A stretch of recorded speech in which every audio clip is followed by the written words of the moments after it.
do you got? So, again, you want to look at the big picture when you, this stuff will all be on video too. So this will be that on-deck stuff will show up on Tuesday. So you'll have access to the on-deck videos where I'm breaking all these down in detail. You know, Tracy sent me an email, just to get a sense of this. Tracy sent an email saying there are 3 people in her class, and which program I guess that just began like in the past 2 weeks. 3 people in that class from this class. And 2 of them were here a month, 2 months ago. And that would be Ralph and Russell. And they're both here at Toro, beginning their first year. And they were in those seats, what, 8 weeks ago? So, and the other gals, Ann was in a prior class. And it's cool, you know, because Tracy gets excited because, you know, it's you guys. So I get excited because it's you guys, and you're excited because you're in law school. So believe. Tinkerbell. Believe. Okay, come on, what do you got for me? So we look at section 1, and again, you want to review what you did and use it going forward. Which is, how did you perform on those first 2 pages? How did you perform on the next 2 pages? And when did you fall off the cliff, which you're supposed to do, right? And not be beating yourself up. You know, there's, you know, again, it's really unusual. There's one person up at Pace who's just killing it. Who's also a cop. He's killing it. He's killing it. And you know, I'm saying it's just remarkable. This is a guy who's, you know, he gets the questions 17 through 25, he gets them all right. That is so rare. That is just so incredibly rare. You know, so don't beat yourself up. Get yourself into law school, and then beat other people up metaphorically, not physically. All right, come on. What do you got? Questions? Anything you got here? Lower numbers are better to start with because generally they're easier for you to make traction on. So the logical reasoning in section 1. Or not. Come on, yell out a number. Come on, you losers. Yell out a number. Section 110. 10. There you go. Leadership here.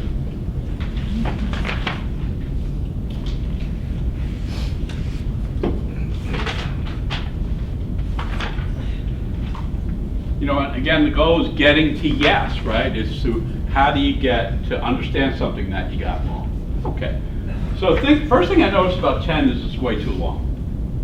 So if I'm taking 10 on the digital format, I'm going to put a flag there. You with me? Not because I anticipate it's going to be hard, but would it be fair to say 10 is going to be longer to take to read than 9? Yeah. And doesn't appear to be the case that 10 is equal to both 8 and 9. Yeah.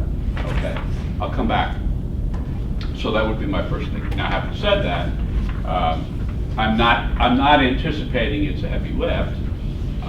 You know, for me, right? Because of its number. But let's see what we have here. The issue is weaken the argument. Okay. So the issue informs me there's an anthropologist and there's an argument. Oh, here I am, right? I'm right up here. I can weaken the argument by, think about it this way, right? If there is an explicit fact, right, and that explicit fact is lending support to the conclusion, the most direct way to weaken an argument is to attack that explicit fact. If there's a fact that's inferred from this stuff, right, which supports that conclusion, a less direct way would be to attack that fact. Right? If it's a fact that's not in the argument, which had it been in the argument, would have undermined the argument, that's a very direct way as well. So that's where they are. Okay, let's see what we got.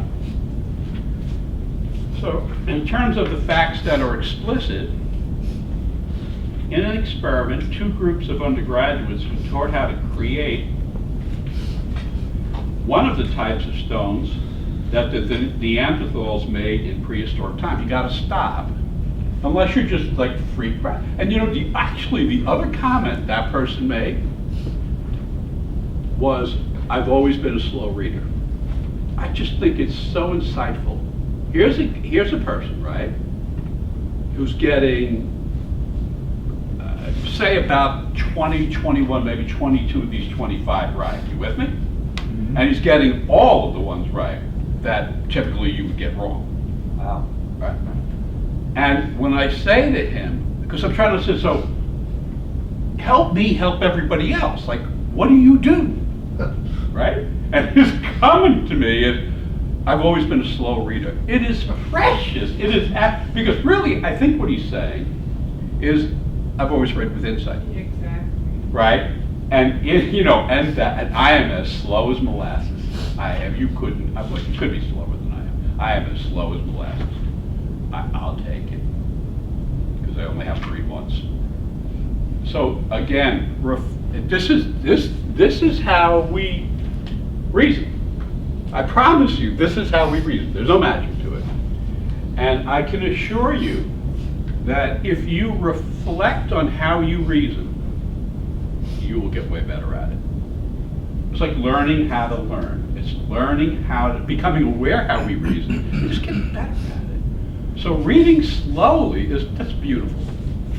Unless you're clueless, in which case it's pathetic. But we don't. Oh, okay. So now, what as I read this time, what I'm getting here is this is. In this experiment, 2 groups of undergraduates were taught how to create one type of stone. You with me? Stone tool. Two. So, but that one type is what's catching my eye. Mm-hmm. Because the flip of that is, isn't it fair, just from this first piece of evidence, which is an established fact, right? Mm-hmm. If I go over here, doesn't that imply that there are several other types they've got no experience with? That's what's going on, right? If you're going to say you were working on one type, well, then you weren't working on all types, which means all the types you weren't working on, you're not going to be able to tell me anything about it. So that's how my mind functions. Okay. So tell me about this one type. One group was taught using both demonstrations and elaborate verbal explanations. And I would stop even there, but I got it, okay. Mm-hmm. So it's both visual and audio, hearing and, okay. Whereas the other group learned by silent example only, so there was no speech, okay. So there are different techniques. One technique is more comprehensive than the other, but they're both working on the same tool. The 2 groups showed a significant difference, neither in the speed with which they acquired the tool-making skills, nor in the level of proficiency they reached. So working on this one tool, it didn't seem to make any difference, right, what technique you used, whether it was more thorough or not. And that's what the conclusion should say, right? With respect to this one tool, it didn't make any difference. Why do I think the conclusion's not going to say that? What does the conclusion say? This shows that Neanderthals could just as well created their sophisticated plural, their sophisticated tools. Even if they had no language. Even if they had no language. But we don't have evidence as to tools plural, do we? We have evidence as to a single type of tool. And I'm told to weaken this argument, so your conclusion is, right, it doesn't make any difference. Like when the Neanderthals were doing this, right, it didn't make any difference what the method was in terms of creating a tool. But the study only gave me the axe. You know, say whatever it is, right? The study only gave me the axe, and everybody did the axe, no matter how they learned to do it. And that's what the conclusion should have said and didn't say. So you weaken that by saying that other tools are far more sophisticated, and we don't have any evidence as to whether the method would be effective or ineffective on sophisticated tools. Something like that. So does that part, again, all that is IRAC. I got the issue, right? So I'm here to weaken it. And you get how I'm reading that argument, which is I'm stopping with this punctuation, I'm stopping where I gotta stop, I'm not worried about the time. I'm only going to read it once. I'm forming in my mind a problem with the argument, which is because I got to cross these people, right? So that's going to be cross-examination. And now I got the witness's conclusion, which has to do with tools generally, but the witness's testimony has to do only with the acts. So for that to be valid, whatever you're doing for the acts would have to apply for all tools, but I'm here to weaken it, so it doesn't. Other tools may require more complicated thought. So I'd have to read here, A, does it weaken the argument to say that apart from the sophistication of their stone tools, there is a great deal of evidence suggesting that Neanderthals possessed some form of language. That's not helping me here. B, the students who were taught with verbal explanations were allowed to discuss the tool-making techniques among themselves, whereas the students who learned by silent example were not. There's no evidence. But there was no difference. There doesn't have to be any evidence of that. But the outcome, then we should have had a different outcome. Mm-hmm. But we didn't. C, the tools that the undergraduate were taught to make were much simpler and easier to make than most types of tools created by Neanderthals. Yeah. Because then arguably the instruction could have also been simpler and less complicated because the tool was simpler and less complicated. So it's not about, you're never going to see that example again. What you are going to see again is a conclusion that's broader than the evidence, and it was as simple as going from singular to plural. It's that simple. And it's like learning to read for that, right? Like, why would you read for that? You wouldn't, unless you were a lawyer. Well, I'm sure there are other occupations. So does that make sense? Yes. Yeah, that's it. All right. Maria, I'm going to ask you to. What else? Come on, yell out number. 14. 14. 14. I think who got 14 right? Yeah, not a lot of people. Yeah, 14 is like freakish, I think. So if you got 14 right, that's scary. I mean, it's good scary. So 14, the issue is the necessary assumptions that I've got. And what do I have here? I have an assumption required by the ethicist argument. Here's the argument. The general principle, here it comes, if one ought to do something, then one can do it, does not always hold true. So stop, I got that. It's not always true just because you ought to do it, you can. Now here comes the argument. So that's the argument I'm supporting, right? Because you ought to do it doesn't mean you can do it. Does not always hold true. Next sentence is, this may be seen by considering an example. So it's right out of law school. We're going to try to explain the principle with an example. And here's the example of, just because you ought to do it doesn't mean you can do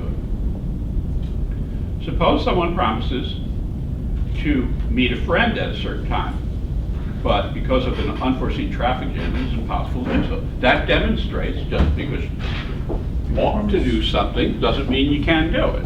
All right. Okay. So, to me, the difficulty in this is apparent because I don't have any words. I understood everything they wrote, but my mind's not producing any words, right? So, to me, that screams, for me, for Peter, maybe it's 1 on the exam, but for Peter, this is 4 or 5. Okay. So, we'll go directly to the answer, and then I'll be happy to do that. But the answer here is D for Drusus. And it is that the obligation created by a promise is not relieved by the fact that the promise cannot be kept. And yeah, the obligation still, if the obligation were to expire with the impossibility of the promise, then this would not be valid. The obligation exists. The argument is not that the obligation doesn't exist, but the argument is impossibility. So what D is pointing out is the obligation remains, but it is impossible to achieve. And I don't know how anybody gets that right, but you're better than I am. I would have guessed A or E, got this one wrong.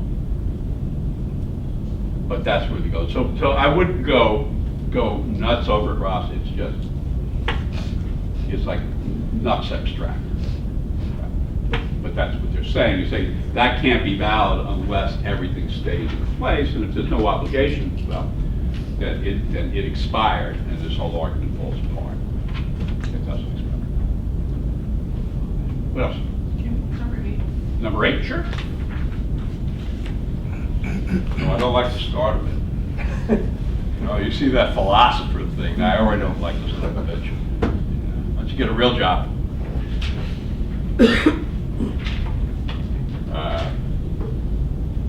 And I like number 8. There's another one that, like, really? Oh, it's philosophy. Yeah. Which one of the following most logically completes the argument? And again, I would just be aware. I mean, just prepare this way, because I'm not kidding. When I see the word philosopher, right, starting something off, I'm not saying I would have put a flag up on this. I wouldn't. But but you know, my antennas go up. I'm not happy. I mean, you know. So we'll see where we go here. Mm-hmm. So I'm looking to logically complete the argument. So what would this person have written next?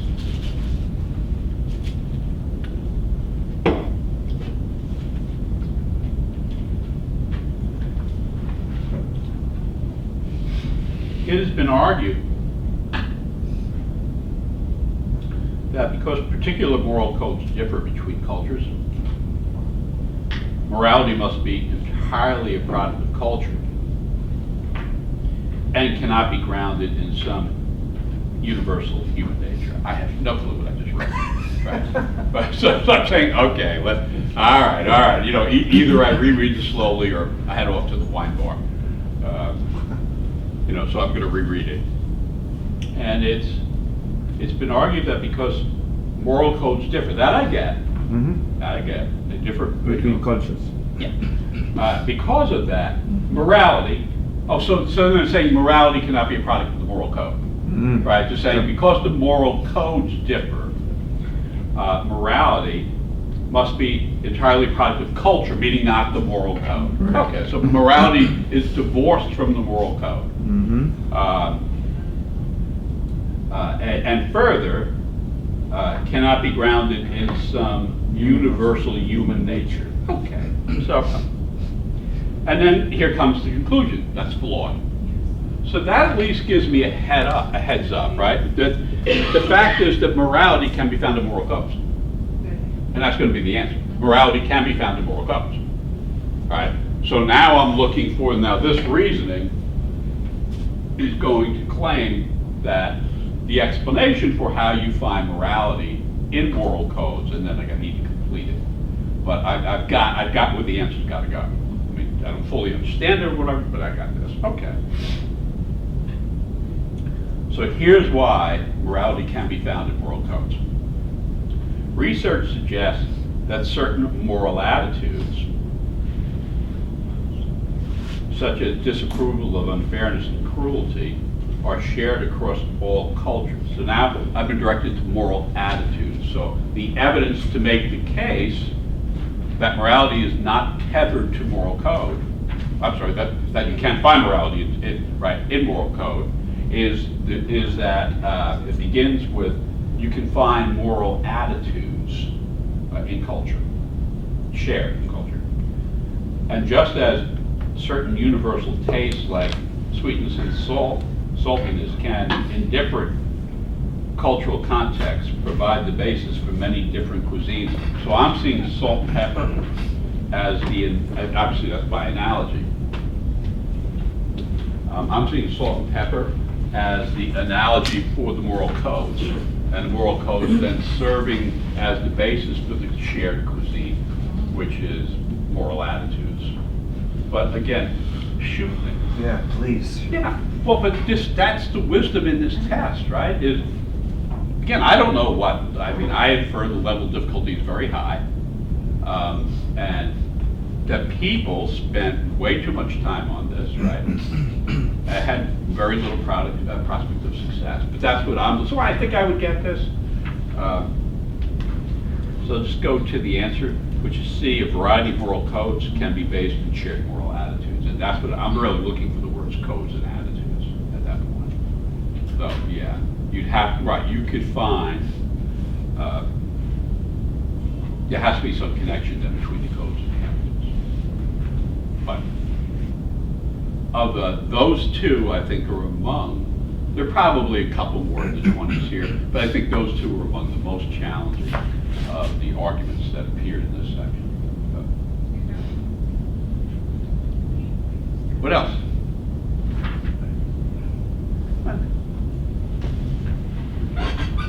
15. 15. And again, you want to kind of look at what should you, as you look like, what should you have gotten right that you messed up on? That's where you're going to make progress. So 15, the situation, I don't think I ever turned this thing on. Did I turn this thing on? Not that this will ever make my greatest hits. Oh, I did.